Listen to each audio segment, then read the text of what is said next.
যিনি শাহ ওলিউল্লাহ মুহাদ্দিস দেহলভী রহমতুল্লাহ আলাইহি, এক ফতোয়া দেওয়ার কারণে গোটা ভারতবর্ষ ইংরেজের বিরুদ্ধে আন্দোলন করেছে। হুসাইন আহমদ মাদানী রহমতুল্লাহ আলাইহি মাল্টার কারাগারে না গেলে এই ভারত স্বাধীন হইত না। আপনারা জানেন না ইতিহাস?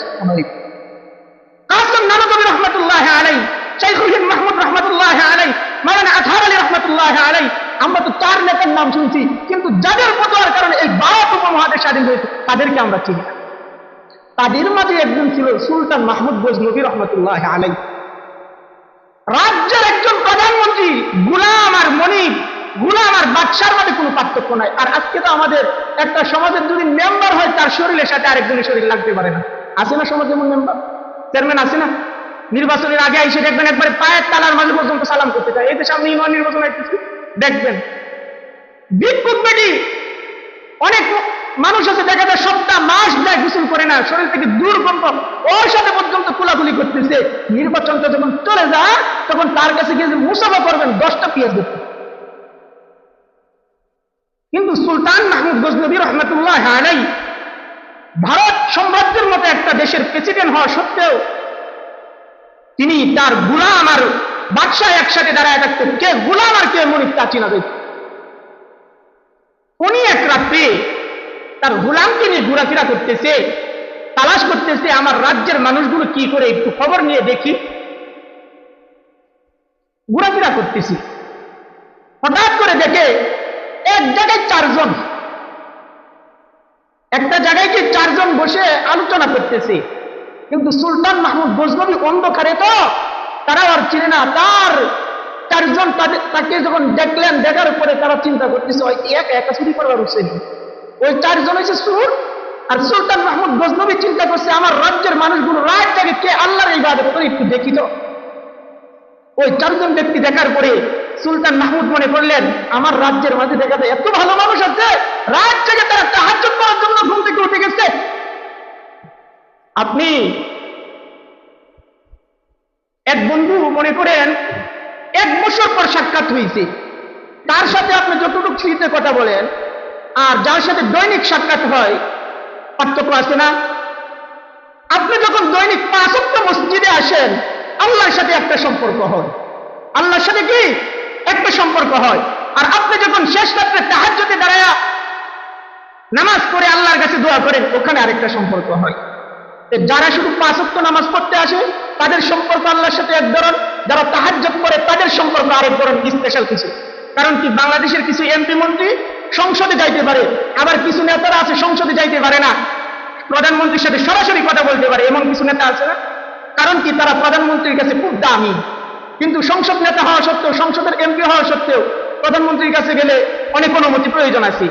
ঠিক তেমনি ভাবে আপনি 5 ওয়াক্ত নামাজে আল্লাহর সাথে মহব্বত করছেন, আপনি জান্নাত কামাই করছেন, কিন্তু যে বান্দাটা তাহাজ্জুদ করে আল্লাহর সাথে মহব্বত করে ফেলছে সে আল্লাহর স্পেশালি একটা বান্দা হয়ে গেছে। ঠিক তেমনি সুলতান মাহমুদ গজনবী চিন্তা করতেছে আমার রাজ্যে ভালো মানুষ আছে, দেখা যায় তাহাজ্জুদ করে।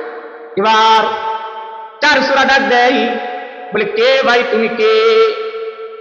আমরাও 4 জন চোর, তুমি একা চুরি করে কোনো সমর্থন পাইবে না, একা চুরি করে তুমি স্বার্থ হাসিল করতে পারবে না, সুবিধা করতে পারবে না, আসো আমরা 4 জনের সাথে মিলে যাও।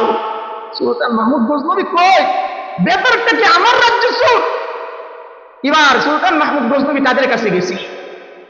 সুলতান মাহমুদ গজনবী রহমতুল্লাহ আলাইহি তাদেরকে গিয়ে জিজ্ঞাসা করলেন তোমরা কি করবা? বলে আমরা চুরি করবো। বলে তোমরা কি অভিজ্ঞবান, তোমাদের কি অভিজ্ঞতা আছে বলো। এবার 4 সূরা বলতেছে আমরা খুব পাওয়ারফুল, আমরা খুব ক্যাপাসিটি, আমাদের অনেক যোগ্য আছে। বলে কার কি যোগ্য আছে যদি বলতে পারো তাহলে আমি তোমাদের সাথে সঙ্গী হব। 1 নাম্বার সূরা বলতেছে আমার একটা যোগ্যতা আছে, যত মানুষ আছে আলু হোক অন্ধকার হোক জীবনে যাকে একবার দেখি তাকেও আমি চিনি, যাকে আলোতে দেখি তাকেও চিনি, অন্ধকারে যাকে দেখি তাকে দিনের আলোতে চিনি। একটা যোগ্যতা। আরেকজন বলে আমার আরেকটা যোগ্যতা আছে, আরেকজনের আমার হাতের তালি এত পাওয়ার, এই হাত দিয়ে তালি দিলে যত শক্তই হোক না তালা খুলে, কত পাওয়ারফুল হাতের তালি। আরেকজন বলতেছে পৃথিবীর মাঝে কুকুরের বাসা বোঝার মতো কারো শক্তি নাই, এমনকি যদিও তাকে কয়েকজন, এর মাঝে একজন বলতেছে আমি কুকুরের বাসা বুঝি, আরেকজন বলতেছে আমার নাকি এমন গান নিয়ে আমি বলতে পারি কোথায় সৈন্য আছে কোথায় টাকা আছে। এবার চারজনের যুক্তি দিয়ে দিলেন, বলে কার বাড়ি করবো চুরি? বলে সুলতান মাহমুদ গজনবীর বাড়ি। এবার সুলতান মাহমুদকে জিজ্ঞেস করে সুলতান মাহমুদ গজনবীর বাড়ি চিনেন? বলে হ্যাঁ, তার বাড়ি চিনি তো চিনি, তার ঘরের ইটগুলো কোনটা সোনা কোনটা রূপা দিয়ে তৈরি সেটাও জানি।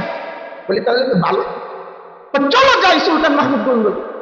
এবার সুরদের সর্দার ডাক দিয়ে বলে কি, ও ভাই তুমি তো খুব চালাক, আমাদের চারজনের যোগ্য শুনছো, যোগ্যতার প্রমাণ নিয়েছো, আমাদের চারজনের তর্ক যুক্তি শুনেছো, কিন্তু তোমার কি এমন যোগ্যতা আছে সেটা তো বললা না।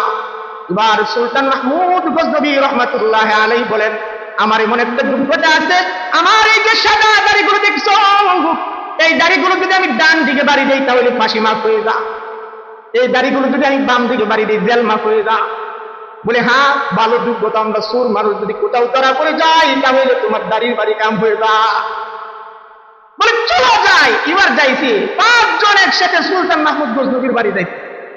বাড়ির গেটের সামনে যখন গেছে কুকুর গেউ গেউ করছে, তখন সুরের সর্দার কুকুরের ভাষাতে বুঝে তারা বলতেছে কি কয়, আরে কথা কয়েন না, এতদিন জানতাম মানুষ পাগল হয়, মানুষের মাথা পাগল হয়, এখন দেখা যায় কুকুরের মাথাও পাগল হয়ে গেছে। কুকুর কি বলে, এই বাড়ির লোকেরা সাবধান, বাড়ির লোকেরা সাবধান, বাদশাহ মেহমান নিয়ে বাড়িতে আসতেছে, বাদশাহ কি মেহমান নিয়ে বাড়িতে আসতেছে, তোমরা তাদেরকে কদর করতে রেডি হয়ে যাও।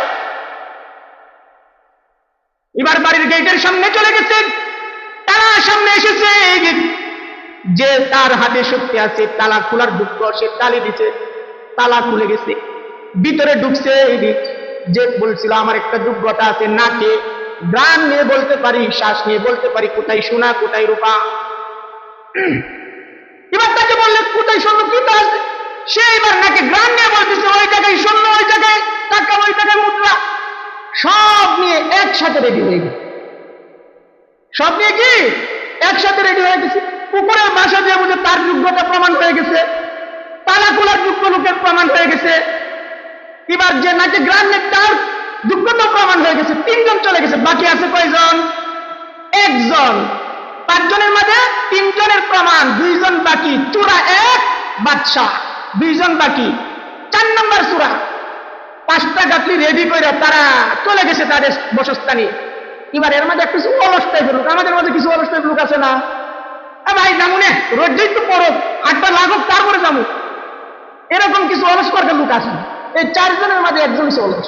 তো আমাদের সাথে যেহেতু জেলবাসী মাপ হওয়ার মতো মাপ কাটি বা ক্যাপাসিটি আছে, তাহলে একটু রেস্ট করি তারপরে যাবো না, বাদ করে নিয়ে যাবো না।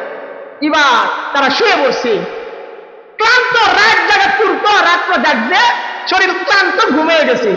সুলতান মাহমুদ গজনবী রহমাতুল্লাহ আলাইহি ওরা যখন ঘুমাইছে ক্লান্ত শরীর নিয়ে, বের হয়ে দরজাটা লাগিয়ে রাজ্যে চলে আসছে, রাজপ্রাসাদে। রাজপ্রাসাদে আইসে জল্লাদ পাঠায় দিছে, সেনাপতি পাঠায় দিছে, আমার রাজ্যে চোর বসবাস করে, যাও এদেরকে ধরে নিয়ে আসো। এবার জল্লাদ সেনা প্রধানদেরকে নিয়ে গেছে, চোর 4টাকে গ্রেফতার করছে, চোর 4টাকে গ্রেফতার করে নিয়ে আসছে। রাজপ্রাসাদে কাঠগড়া, বিচারের কাঠগড়ায় দাঁড় করায় দিলেন। বিচারের কাঠগড়ায় যখন দাঁড় করাইলেন, 3 চূড়া কাঁধে, 1 চূড়া হাসে। বাদশাহ সুলতান মাহমুদ গজনবী রহমাতুল্লাহ আলাইহি তার সিংহাসন থেকে আওয়াজ দেয়, কি গো বাবাজিরা, চোর হইছে 4 জন, 3 জন খণ্ডন করে, আরেকজন কেন হাসো? এবার চোরা ডাক দিয়ে বলে কি, ও বাদশাহ আপনি কি ভুলে গেছেন, গাটুলি 5টা রেডি করা আছে, চোর তো আমরা 4 জন না, চোর হয়েছি 5 জন। 3 জনের যোগ্যতা প্রমাণ নিয়ে নিছেন, আমার যোগ্যতা বাকি আছে, আরেকজন চোরের যোগ্যতা কিন্তু বাকি আছে, যোগ্যতা প্রমাণ করা। বলে তোমার কি এমন যোগ্যতা আছে? বলে বাদশাহ আমি রাতের অন্ধকারে ডাকে দেখি, দিনের আলোতে তাকে চিনি। আপনি না আমাদের বন্ধু, রাত্রেবেলা সুলতান মাহমুদ গজনবীর বাড়িতে আমরা 5 জন মিলে চুরি করেছি, গাটুলি 5টা রেডি করা আছে, কেমন করে বৈষম্য করেন, আমরা 4 জন চুর হয়ে গেছি, আপনার রাজপ্রাসাদ